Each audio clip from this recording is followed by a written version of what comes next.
பிக்ஷைக்கு செல்லுதல்.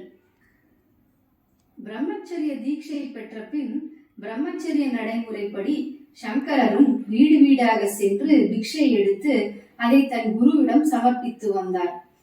ஒரு துவாதசி நாளில் சங்கரர் ஒரு வீட்டின் முன் சென்று பவதி பிக்ஷாம் தேகி என்று கூறி நின்றார்.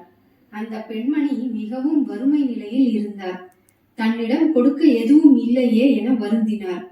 அங்கும் இங்கும் தேடி ஒரு காய்ந்த நெல்லிக்கனியை கண்டார்.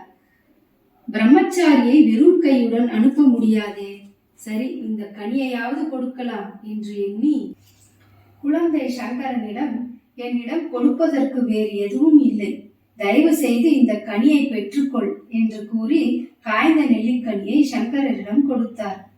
இத்தனை வறுமையிலும் அந்த தாயின் தயாள குணம் கண்டு வியந்தார். அப்பெண்மணியின் வறுமையை போக்க அம்பிகையிடம் வேண்டினார். லக்ஷ்மி தேவி அவர் முன் தோன்றி, செல்வம் பெற அந்த பெண்மணி முற்பிறவியில் எந்த புண்ணியமும் செய்யவில்லையே, அதனால் நான் எப்படி அருள்வது என்று கூற, சங்கரர், இந்த பிறவியில் அவளின் பண்பும் தயாள குணமும் போற்றத்தக்கதாக உள்ளது, எனவே அவளுக்கு செல்வம் அருளுங்கள் என கூறி பின்வரும் கனகதாரா ஸ்தோத்திரத்தை பாட துவங்கினார். ஜெய ஜெய சங்கர, ஹர ஹர சங்கர. सुरूपं तथा वाकलत्रं यशश्चारुचित्रं धनं मेरुतुल्यं मनश्चेतलत्वं पुरोरङ्घ्रिपद्मे ततः किं ततः किं ततः किं ततः किम्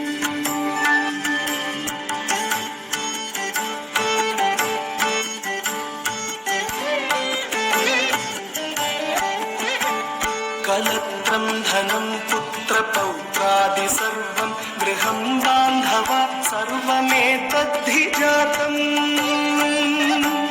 मनश्चेन्न लग्नं गुरोरङ्घ्रिपद्मे ततः किं ततः किं ततः किं ततः